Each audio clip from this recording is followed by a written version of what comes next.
বিভিন্ন ধরনের প্রস্তাব করেছেন। সেখানে আমদানি প্রতিস্থাপক শিল্প, রপ্তানিমুখী শিল্প, তাকে সংরক্ষণ দেওয়া, সেখানে বিভিন্ন যে প্রস্তাব করা হয়েছে শুল্কের, সেখানে যখন আমদানি প্রতিস্থাপক শিল্পকে সংরক্ষণ দেওয়ার প্রশ্ন আসছে, সেখানে তারা আমদানি শুল্ক এসডি, এআইটি ইত্যাদি বাড়িয়েছেন। আবার যেখানে রপ্তানিমুখী শিল্পকে তারা প্রণোদিত করতে চেয়েছেন, সেখানে আবার তারা বিভিন্ন শুল্ক হার ইত্যাদি কমিয়েছেন। তো এটা দিয়ে তারা একটা প্রবৃদ্ধির মতো একটা পরিবেশ সৃষ্টি করার চেষ্টা করেছেন।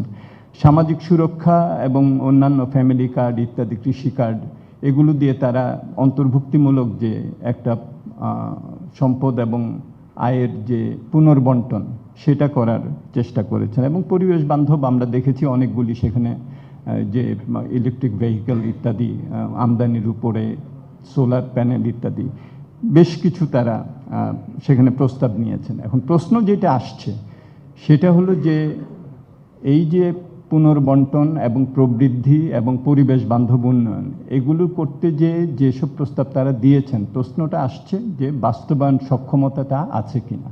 আমি এইভাবেই দেখি।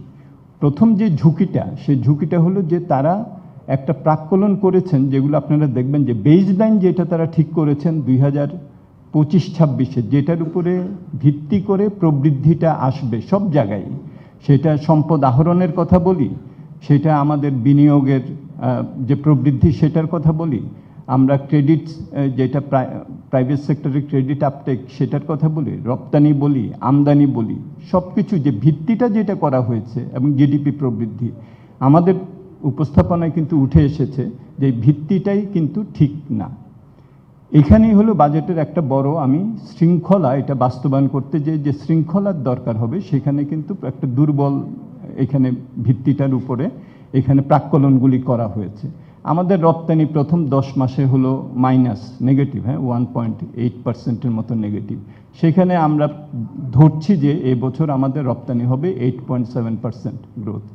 আমাদের ইনফ্লেশন যেখানে অলরেডি আমাদের এখন চলে আসছে এটা 8.5-এর উপরে, সেখানে প্রাক্কলন করা হচ্ছে যে তার নিচে হবে। আমাদের যে বিনিয়োগ সেটার যে প্রাক্কলন করা হয়েছে, আমাদের 5,88,000 কোটি টাকার উপরে 18%-এর একটা গ্রোথ ধরা হয়েছে সম্পদ আহরণের। অথচ আমরা জানি যে এটা আলটিমেটলি এটা দাঁড়িয়ে যাবে হলো এটা 25-30%-এ। সো এই বিষয়গুলো কিন্তু বিবেচনায় নিতে হবে। সুতরাং বাস্তবায়নের যে চ্যালেঞ্জটা, সেই চ্যালেঞ্জটা প্রথম কথা হলো যে ভিত্তিটা ধরা হয়েছে, সেই ভিত্তিটা কিন্তু ধরা হয়েছে যে চতুর্থ কোয়ার্টারে চলমান অর্থ বছরে একটা চাঞ্চল্যকর একটা পরিস্থিতি সৃষ্টি হবে, যখন নাকি আমাদের প্রবৃদ্ধির মাত্রা হঠাৎ করে বেড়ে যাবে, আমাদের ইনফ্লেশনের মাত্রা হঠাৎ করে কমে যাবে, আমাদের প্রাইভেট সেক্টরের যে ক্রেডিট গ্রোথ রেট সেটা হঠাৎ করে বেড়ে যাবে, আমাদের যে সম্পদ আহরণ সেটা হঠাৎ করে বেড়ে যাবে। এই যে প্রাক্কলনটা করা হয়েছে, আমার মনে হয় যে এটা আরও বাস্তবসম্মত করলে বাজেটের শৃঙ্খলাটা আরও ভালো হতো। কারণ পরবর্তীতে কিন্তু দেখা যাবে যখন সেপ্টেম্বরে আমাদের সবগুলি সূচক আসবে এবং আপনাদের হাতেও সবগুলি সূচক চলে আসবে জুলাই জুন 2025-26, তখন আমরা কিন্তু দেখব রপ্তানি কত প্রবৃদ্ধি হয়েছে, আমদানি কত প্রবৃদ্ধি হয়েছে, রাজস্ব কত আদায় হয়েছে, প্রাইভেট সেক্টরের কত তারা ক্রেডিট আপটেক করেছেন, ইনফ্লেশন অ্যাকচুয়ালি কত হয়েছে, সেটা কিন্তু আমাদের কাছে চলে আসবে। তখন কিন্তু যখন আমরা পেছনে ফিরব এবং এই এখনকার প্রাক্কলনগুলি দেখব, তখন কিন্তু একটা প্রশ্ন এই বাজেটে সামনে চলে আসবে বাস্তবায়নের দিক থেকে, যে ভিত্তিটা তো আমরা ঠিকভাবে প্রাক্কলন করিনি। এটা কিন্তু করা যেত, এবং এটা এ কারণেও করা যেত যে এই সরকার তো দায়ভার তো তাদের না, তাই না? ফোর্থ কোয়ার্টারে তারা ফেব্রুয়ারিতে নির্বাচন করে এসেছেন, কিন্তু মার্চ থেকে জুন পর্যন্ত তো বিরাট বৈপ্লবিক পরিবর্তন তো তাদের পক্ষে করা সম্ভব হয় নাই, তাই না? সুতরাং এইটা আগের যে চলমান যেগুলো আছে প্রাতিষ্ঠানিক সক্ষমতা, বিভিন্ন ধরনের দুর্বলতা, এগুলো তারা উত্তরাধিকার হিসাবে পেয়েছেন। তো তাহলে কি ভালো হতো না যে ওগুলোকে স্বীকার করে আমি একটা এমন ভিত্তিটা ঠিকভাবে করলাম বাস্তবসম্মত, যার উপরে ভিত্তি করে আমি আমার প্রবৃদ্ধিগুলোকে আমি ঠিক করলাম। এই জায়গাটা আমি একটা বড় ধরনের তাদের আকাঙ্ক্ষা, তাদের দেশের একটা জনকল্যাণমুখী রাষ্ট্র প্রতিষ্ঠার অঙ্গীকার, এগুলোর সাথে তাদের সাথে সম্মত হয়েও আমি এই বিষয়টার প্রতি বিশেষ দৃষ্টি আকর্ষণ করতে চাচ্ছি। এখন প্রশ্ন যেটা আসছে আপনাদের, সেগুলো আমাদেরও এগুলো কিন্তু আমরা বলেছি যে সবটাই নির্ভর করবে বন্টনের দিক থেকে এবং অ্যালোকেটিভ এফিশিয়েন্ট অগ্রাধিকার নির্ধারণের দিক থেকে।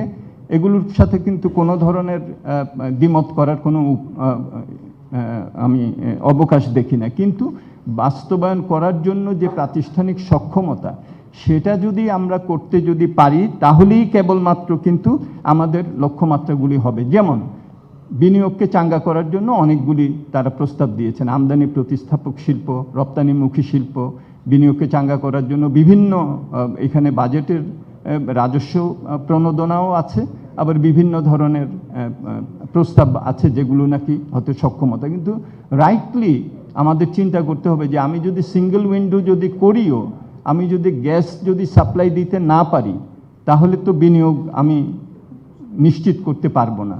সো এই বিষয়গুলো কিন্তু যে অবকাঠামোগত বিষয়, এগুলো আছে।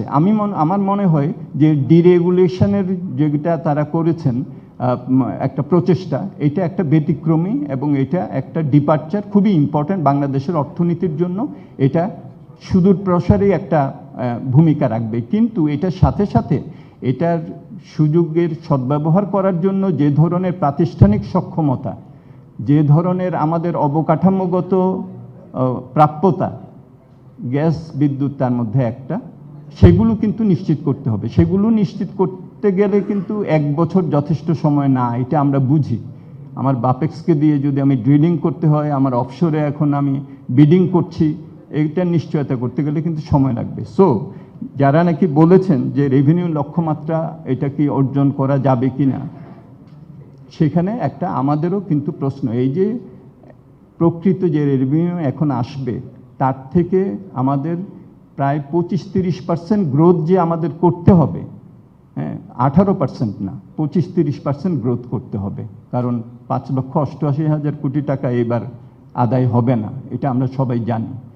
সো এটা যদি করতে হয় তাহলে ওই যে প্রণোদনা যেগুলো দেয়া হয়েছে আমদানি প্রতিস্থাপক রপ্তানিমুখী শিল্পকে, সেগুলো তো তাহলে এগুলোর সুযোগ নিয়ে বিনিয়োগগুলো আসতে হবে, সেটার জন্য কিছুটা সময় লাগবে। সুতরাং আমাদেরও একটা যেটা মনে হয় যে যে প্রস্তাবগুলি করা হয়েছে এগুলো প্রয়োজন ছিল, কিন্তু এগুলো ব্যক্তিখাত এগুলো সুযোগ নিয়ে এগুলো তারপরে যে তারা বিনিয়োগ করবেন, আয় করবেন এবং সেখান থেকে রেভিনিউ বেশি আসবে, এই যে একটা সমীকরণ, এই সমীকরণটা ফলপ্রসূ হতে আরও কিছু সময় লাগবে।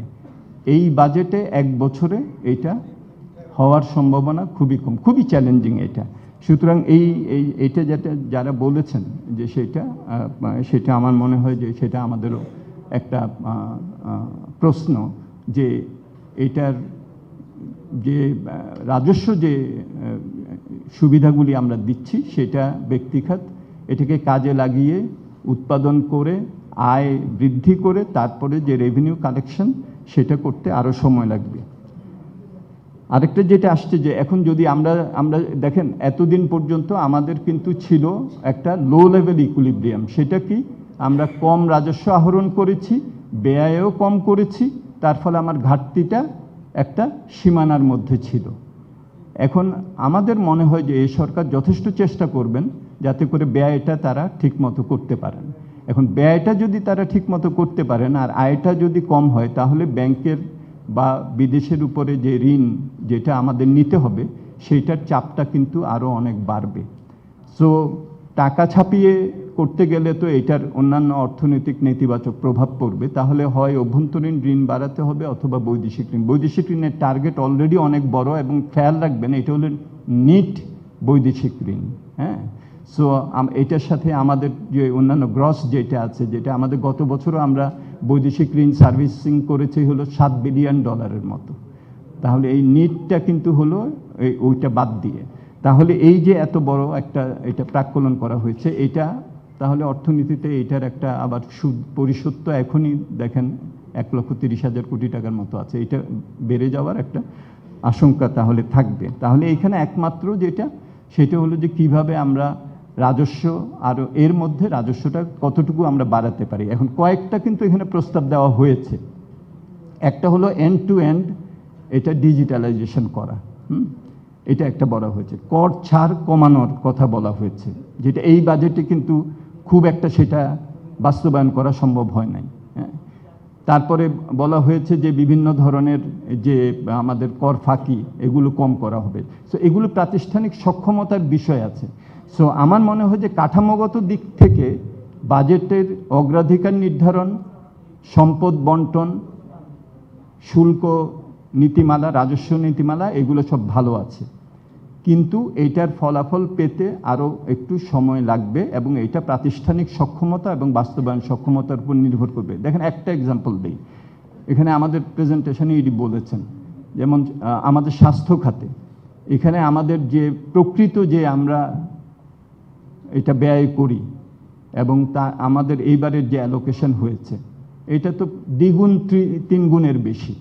তো তাহলে আমরা প্রাতিষ্ঠানিক সক্ষমতা কতটুকু আমরা বাড়াতে পারবো যাতে করে এই টাকাটা ব্যবহার করা হয় এবং গুড ভ্যালু ফর মানি আমরা পেতে পারি, তাই না? তাহলে তো প্রাতিষ্ঠানিক সক্ষমতা এবং সংস্কার এই বিষয়গুলোর দিকে আরও বেশি নজর দেওয়ার দরকার ছিল।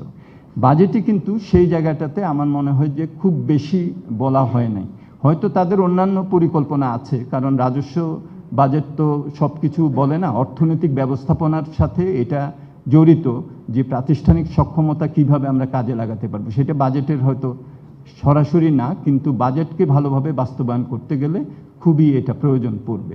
আমরা বলছি যে বাজেটে আপনি দেখবেন যে শিক্ষা খাতে ব্যয় বরাদ্দ অবশ্যই আমাদের বাড়াতে হবে, ক্লাস 6 থেকে কারিগরি শিক্ষার দিকে নেয়া, থার্ড ল্যাঙ্গুয়েজ বিদেশি ল্যাঙ্গুয়েজ একটা আরেকটা বাড়ানো, এগুলো আছে। তো এগুলো করতে গেলে তো আমাদের ওই ধরনের প্রশিক্ষক দরকার হবে, ওই ধরনের সক্ষমতা আমাদের শিক্ষা ব্যবস্থায় নিতে হবে। এগুলো কি এইবারই আমরা এক বছরেই কি সব করে ফেলতে পারবো? তা তো না।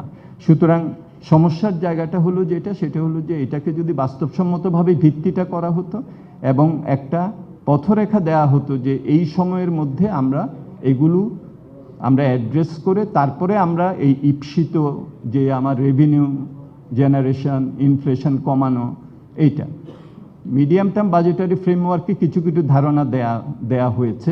তাহলে কিন্তু সেটার সাথে আবার এখানকার যে এই বছরের যেটা, সেটা সামঞ্জস্য অনেক ক্ষেত্রেই আমরা কিন্তু করতে পারিনি। সো এই জায়গাটাতে আরেকটা বিষয় এসেছে যে শুধু কি বড়দেরকে ছাড় দেওয়া হলো কিনা এবং এসএমইদের উপরে কোনো বাড়তি চাপ হচ্ছে কিনা।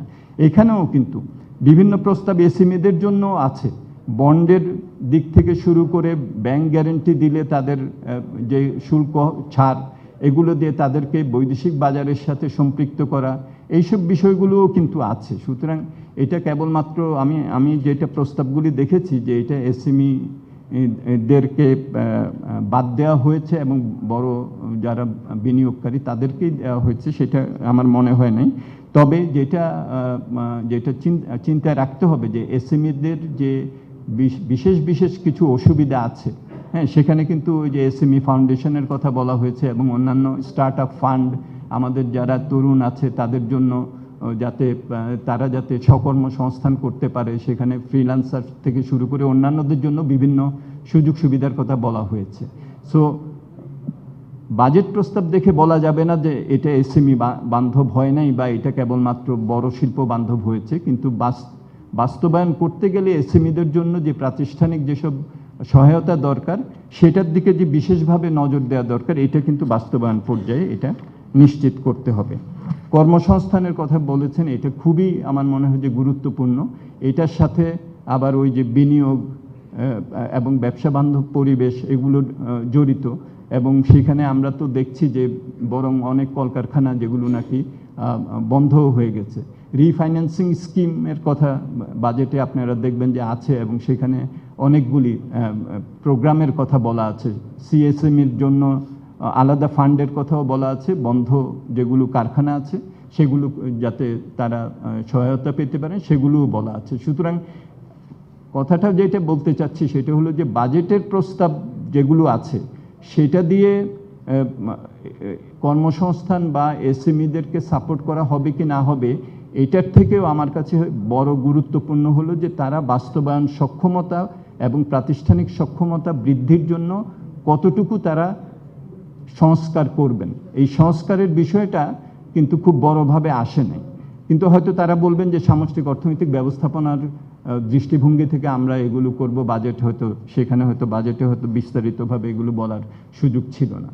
আর কর্মসংস্থানের দিকে আরেকটা আমি যেটা দৃষ্টি আকর্ষণ করতে চাই সেটা হলো যে এটা আমাদের রেমিটেন্স তো আমাদের এখন একটা খুব বড় একটা আমাদের সেভিয়ার হিসেবে আবির্ভূত হয়েছে।